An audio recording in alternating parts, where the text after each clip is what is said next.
Hi, I'm Martina. Welcome to Finding Treasure, the journey home through oracle cards and astrology. And happy soon-to-be St. Patrick's Day if you are in the Eastern time zone like I am.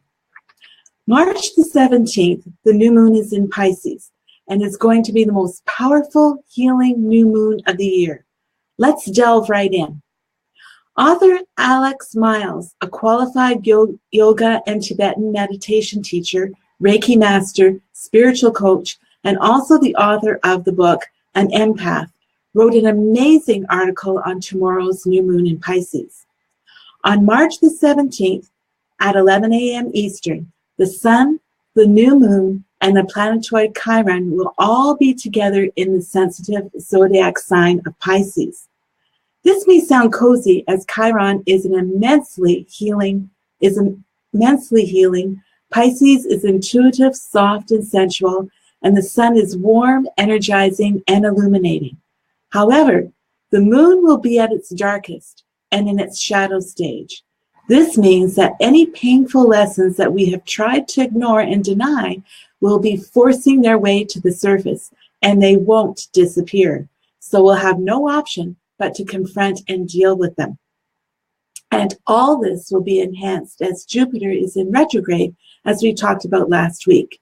Remember, while in Scorpio, Jupiter retrograde is a time to revisit the past and contemplate redoing the things that you regret doing incorrectly or not doing at all. I would try to explain in my own words, but Alex writes with such clarity and simplicity, so I'll be reading parts of her article. She writes, emotional and sensitive Pisces will be doing its best to highlight our unhealed emotional wounds, fears, and insecurities. But thankfully, Chiron is right on hand to offer empathy, compassion, and gentle, soothing, loving care. During this new moon, we will likely notice we feel pulled toward others in the hope that they will do the work for us and validate our irrational thoughts and feelings, even though it would benefit us more if we worked on self-love and self-acceptance as a way of calming our ego. Low self-esteem is one of the major issues that will be arising on this new moon, even for those who think they are self-confident and self-assured. Therefore, we will notice that the collective energy is one that is seeking out external support, encouragement, and guidance, rather than learning how to find and embrace these things within ourselves.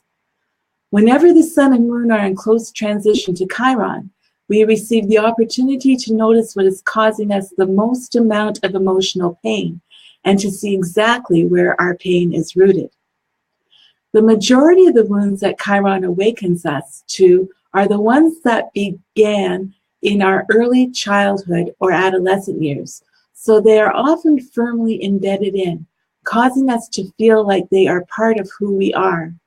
The moment we notice exactly what is causing so much hurt and anguish within our psyche, we create a tremendous shift that propels us on a healing journey so we can rationally process what we went through, why we are still holding on to underlying emotions and beliefs, and most importantly, how we can transcend through it to reach a place of inner peace and bliss.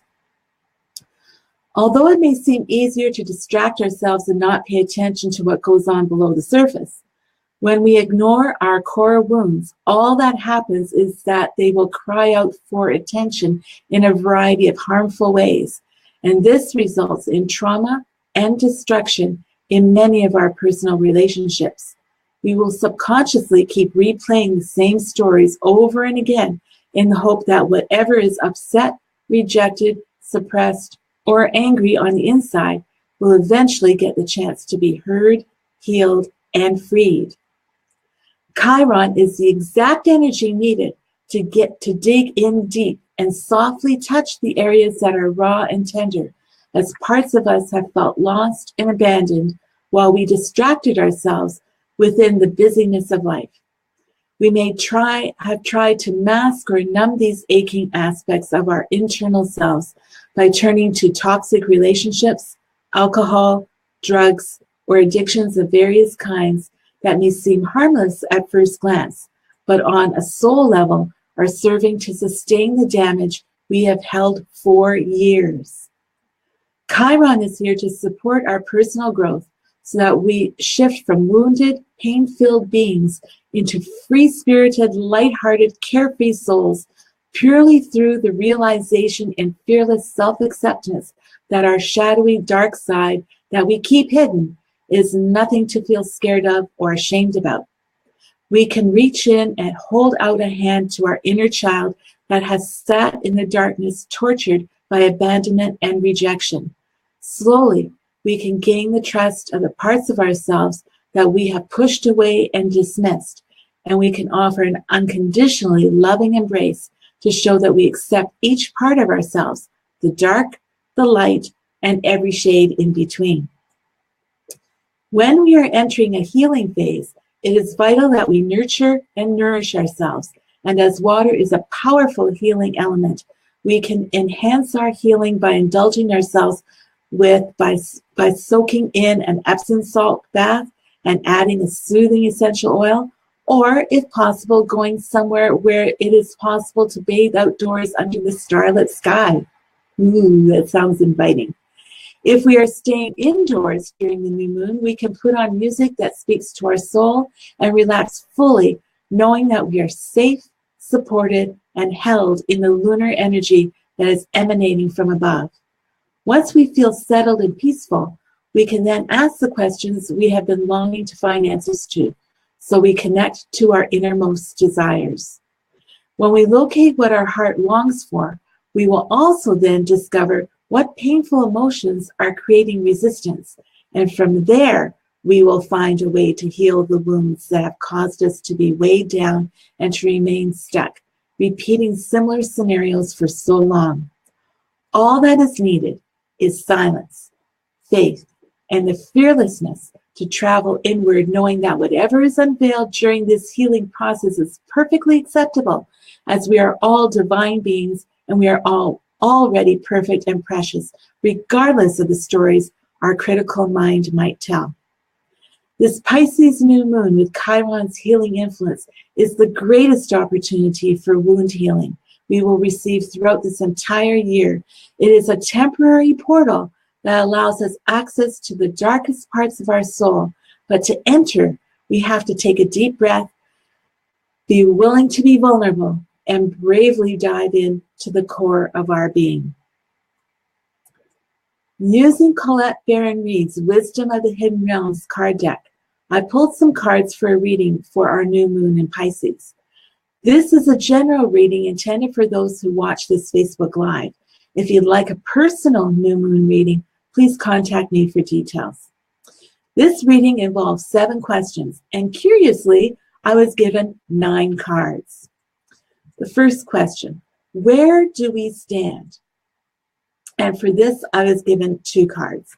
The first card was the Diamond Dreamer, number 6. Which is about material wealth and true prosperity. When the Diamond Dreamer arrives, he represents the successful manifestation of the unseen into the material. Be sure you truly want what you desire, for this ally will commit to getting it for you. All manner of conditions will flow around you. Messages from Spirit will serve to guide you toward achieving your heart's desire. If you want a house, you'll be led to it. If your priority is a new job with the right continual steps, you will achieve this. If you desire a more harmonious relationship, the measures needed to create this will be obvious. A project finally pays off. Material gain and positive financial shifts may also be on the way. You will indeed see the tangible results of your ambition. The Diamond Dreamer also serves to guide you to the appropriate choices so that the unseen is awakened to move mountains on your behalf. Positive communication is now possible in all your relationships. And for that same question, I was also given the Spiral Dancer, which is number 5, which is a circuitous route, perception. The Spiral Dancer moves with her own rhythm and steps to music only she can hear. She takes you on a path that is winding and circular. She assures you that what you're experiencing as a setback is really part of an upward spiral. Perception is everything. You're not retracing steps or going backward, but rather around and up. She says that you can be comforted knowing that your path is one of success, adventure, and experience. Follow her, for she dances along a magical way. If you're asking about a relationship, keep on dancing and magic will soon happen. Also, it's okay to allow someone else to take the lead at this time. Make sure to let others know that you're open. Always remember that relationships are mirrors and will show you the past, the present, and the potential future. All relationships have a destiny. Each is a sacred teacher with valuable lessons to share, even if it appears that the two of you are dancing in different directions. All the steps are perfect, even when you may seem to be stumbling. The spiral dancer is a reminder that destiny's true path is seldom straight. And so with both the spiral dancer and the diamond dreamer, we are called to, again, look within, to examine where we are going, where we have been, where we want to go. It's an invitation to delve deep. Number 2, what do we need to let go of? The Hawk Prince, number 11, which is about spirit communication and paying attention. The Hawk Prince appears with good news. He flies into your life to alert you that a message is coming to help you manifest your destiny. Expect a phone call, letter, email, or conversation that lets you know the next step to take towards your greatest good, or to tell you that you've arrived at an important stage along your path. The Hawk Prince is also the ally for spirit communication. So pay attention when you think you hear something important pop out at you on the radio, on TV, or in overhearing the conversations of strangers. Spirit is constantly in dialogue with you. Are you listening? So we are being called to stay open and expect Spirit to speak to you and show you the way to your prosperity in all aspects of your life. I was a little surprised about why we would need to let go of this. But again, looking back on what we're being called to with this new moon in Pisces, is to stop, be still, to be open, and to stay open, and to expect Spirit to speak to us. Okay? And so it's to let go of any of those expectations that we might, other expectations that we might have, but to expect Spirit, okay, to speak to us and to show us the way.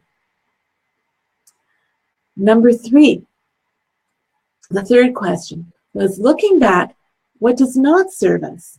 And we're gifted with the Queen of Light, number 15, which is about illumination, enlightenment, and celebration. And the guidebook says, the Queen of the Light is a beautiful ally and comes into your life to herald success in all your ventures. She illuminates the most important steps on your path and reminds you of your own brilliance. You're intelligent and inspired, and all your needs will be met. Remember that you're the instrument of the divine shining through you in this world. You're on the correct path for your highest good. The Queen also brings you insight into how you manifest your reality in the most miraculous ways. She promises that you'll be shown the next right action and celebrates you as you stand brilliant, joyful, and enlightened in the present time. You've worked hard to come this far. You can be proud to stand tall in your conviction that in your heart of hearts, you know the truth of your situation. Rewards for your perseverance and willingness to learn are on their way. Gratitude and acceptance are key today. This card surprised me as well. But with this new moon in Pisces, it's the dark, the shadow that will lead us to the painful lessons that we have tried to ignore and deny. They will be forcing their way to the surface and they won't disappear. So we'll have no option but to confront and deal with them. So it's not surprising then that the Queen of the Light does not serve us at this time. It's in the dark, the shadowy places that we will learn those painful lessons that we need to know. We need to trust in the wisdom of the divine. Chiron, the wounded healer, will help us. Don't be afraid. Have courage and faith to delve deep. This is our time. Time for healing. For the fourth question I asked, what is going to help? And was gifted with Gaia's Garden, number 18, which is about fruition, abundance, reaping what you sow. In Gaia's Garden, you have everything you need to make your dreams come true. There's no shortage of anything, and you're constantly reminded of the law of supply. Gaia is the infinite spirit manifested in all tangible things. She represents the abundance of nature. When she comes to you as your ally, she invites you to partake of all the blessings of life. There will always be enough for everyone. Success comes to you from the fruits of your intentions, and all is well with the world as a result. This is also a sign to remind you to give thanks and maintain an attitude of humility and gratitude as your greatest good now manifests for you. Gaia's gifts are sweeter when you share them with others. For the fifth question I asked, what does our heart want? And surprisingly, was gifted with the Ice Queen, number 28, which is about ideas preserved, non-action, and entitlement. The Ice Queen has come to block your movement for your highest good. Let your ideas be preserved until later. You can thaw them out and use them at another time when they will best serve. The realm of the Ice Queen is a place of non-action, and now is a perfect time to take a look at how far you've come and to ask yourself for a re-clarification of your highest goals. Not all your plans can be accomplished at this moment. In fact, putting them on ice allows for the perfect timing later on. Don't be too hasty in trying to reach your goal. An even better one will present itself if you surrender and spend the winter with the Ice Queen. Perhaps, too, you're trying to do too many things at once. This is a good occasion to choose only one thing to focus on and let the Ice Queen put the others in the deep freeze until a more appropriate time. She'll let you know when it's time to let them thaw.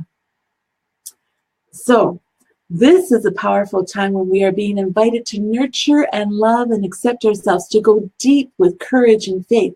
As Alex wrote, to shift from wounded, pain-filled beings into free-spirited, light-hearted, carefree souls purely through the realization and fearless self-acceptance that our shadowy dark side that we keep hidden is nothing to feel scared of or ashamed about. We can reach in and hold out a hand to our inner child that has sat in the darkness, tortured by abandonment and rejection. Slowly, we can gain the trust of the parts of ourselves that we have pushed away and dismissed, and we can offer an unconditionally loving embrace to show that we accept each part of ourselves, the dark, the light, and every shade in between. Question number 6. What is our next big step? And for this one, I was gifted with 2 cards, and they are both connected. The first one is the Prison Wave, number 31, which is about self-sabotage, poverty consciousness. When the Prison Wave arrives in his realm as your ally, he comes to remind you of the law of paradoxical intent. Your own self-sabotaging thoughts and hidden beliefs are in fact preventing you from your highest good. You might believe that you're doing all you can to manifest your reality, but perhaps you're giving in to thoughts such as the following: I can't do this.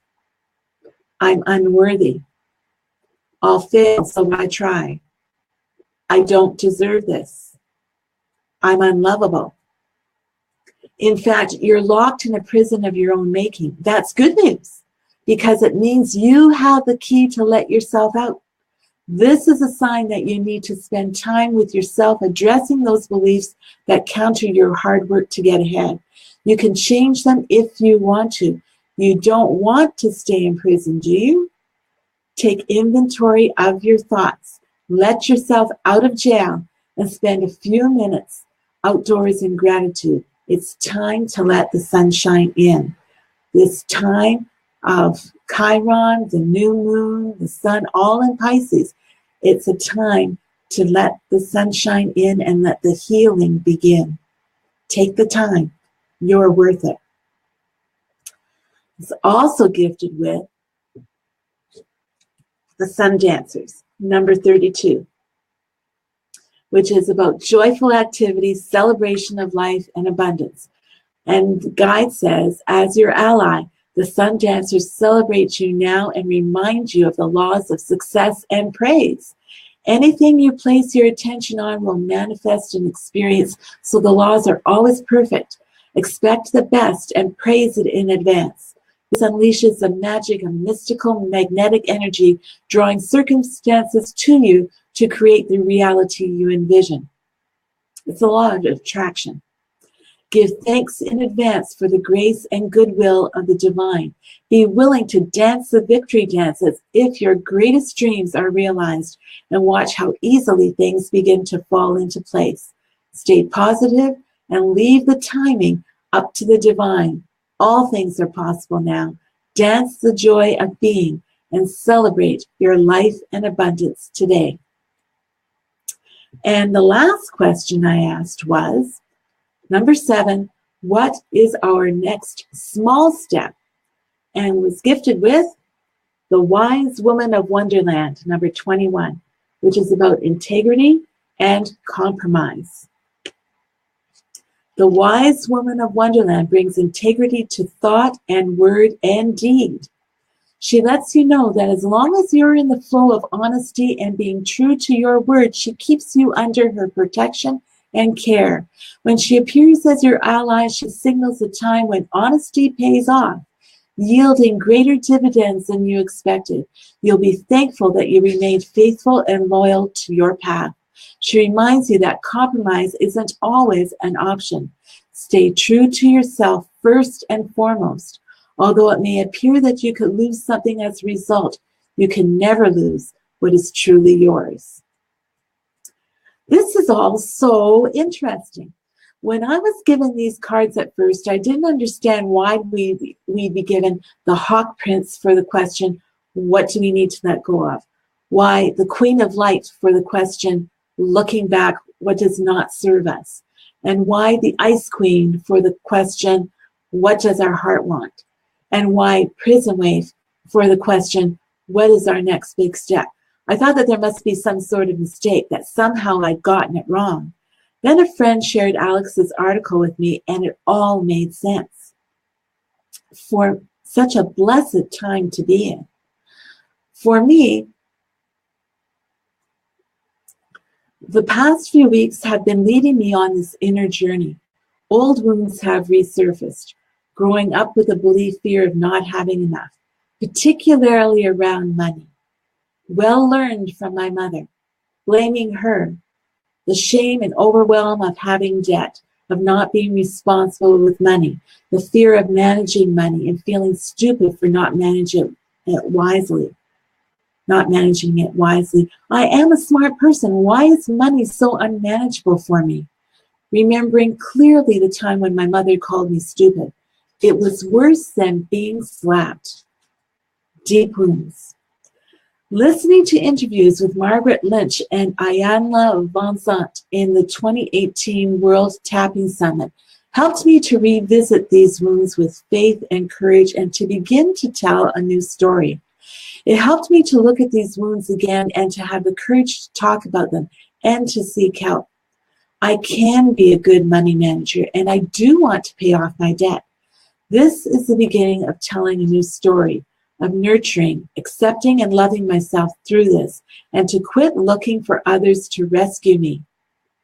And the irony of all this made me laugh the other day. My mother worked as a credit manager, and she was good at her job.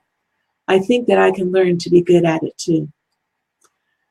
After this video has gone live, I'll post a link to Alex's full article along with the dates and times of this new moon in Pisces in the description above the video. If you like this video, please hit that heart button or that wow face and share it with your friends. And please be sure to share any insights, aha moments, or anything else that you'd like to share by posting in the comments below. I read and respond to all of your posts, and I'd love to hear from you. Wishing you abundant blessings, faith, courage, self-love, and acceptance as you are invited to journey inward, delve deep, and tell a new story. I thank you, Wendy and Beth, for joining me on this call today. Really appreciate having you here. Thank you so much. Have a great evening or good morning wherever you are in the world. Bye-bye.